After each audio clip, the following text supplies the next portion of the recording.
¿Cómo desinstalar una aplicación en el MacBook de manera impecable, que no quede rastro de nada? Soy Joan Planas y os lo voy a explicar. Y es que Apple no tiene el mejor sistema para eliminar aplicaciones. Fijaros, si yo quiero eliminar una aplicación, puedo ir a las aplicaciones, agarrar la que quiero eliminar y arrastrarla a la basura. ¡Pum! Ups, no se ha eliminado. ¿Por qué? Porque esta aplicación la hemos instalado con el método secundario, no lo hemos hecho a través de la tienda. Si lo hubiéramos hecho a través de la tienda, sí que se habría podido eliminar. Por ejemplo, CapCut. Arrastraría a la basurita y me diría, ¿quieres eliminar esta aplicación? Y le pondría eliminar.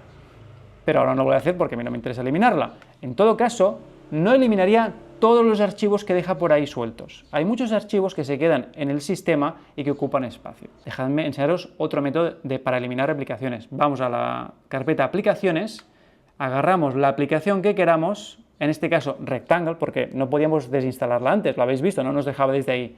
Cogemos Rectangle y aquí le podemos arrastrar a la basurita o, como os he enseñado antes, Command Delete y la eliminamos. Si queréis corregir, Command Z y ya la volvemos a tener, que eso es para corregir. Pero como os digo, no se elimina todo, queda la basurilla por ahí por el sistema.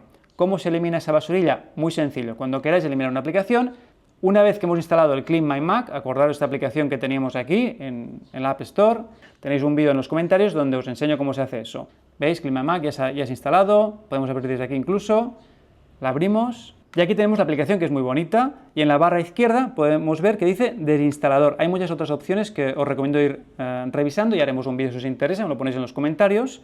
Y en el desinstalador ponemos que queremos ver las aplicaciones. Le damos permiso, nos está pidiendo el permiso para entrar en esa carpeta, le permitimos y ahora tenemos aquí la lista de aplicaciones para eliminar, pero con un detalle, fijaros. Si yo quiero eliminar, por ejemplo, el Trip Mode, veréis que aquí me dice el tamaño, 41 megas, pero no es solo de la aplicación esa que eliminamos que os he enseñado. Si hacemos clic en mostrar, veréis que nos enseña de dónde sale toda la basurilla esa que os he dicho, todo lo que ocupa. Está la aplicación, que es .app, pero luego tenemos más. Tenemos esta carpeta de aquí, en contenedores, tenemos aquí preferencias.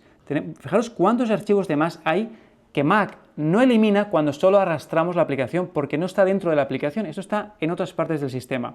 Hay varias maneras de ver dónde está esto. Si hacemos clic, botón derecho, pone mostrar en Finder y aquí nos saldrá la carpeta donde está toda esta basurilla y vais a ver que no es dentro de la aplicación, está en otros sitios escondida. Por eso os recomiendo usar Clean My Mac para eliminar aplicaciones. Una vez la tenéis seleccionada, ponéis eliminar y os va a salir una opción de compra para poder seguir usando esta aplicación. ¿Cómo os podéis saldar este límite en caso que no queráis comprar, no tenéis dinero, lo que sea? Si podéis comprar, pues oye, mejor, en un clic ya lo tendréis hecho.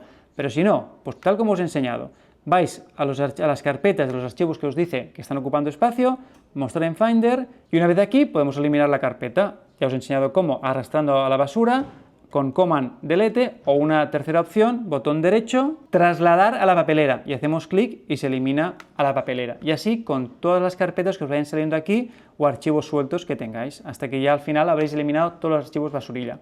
O, como os he dicho, pagáis y elimináis la aplicación entera. Y ya que estamos hablando de aplicaciones, dejadme enseñaros las mejores aplicaciones para aumentar vuestra productividad con el MacBook, como por ejemplo la aplicación Rectangle. ¿Para qué sirve? ¿Cómo se usa? Bueno, todo esto os lo voy a enseñar en el siguiente vídeo que os dejo por aquí o en los comentarios. Mirad la descripción y podéis ver los enlaces a más vídeos que van a aumentar vuestra productividad muchísimo más. Y recordad revisar bien todo lo que os he enseñado, copiarlo, repetirlo hasta que os lo aprendáis bien. Y así vais a poder usar vuestro MacBook de manera fluida y rápida. Nos vemos en el siguiente vídeo.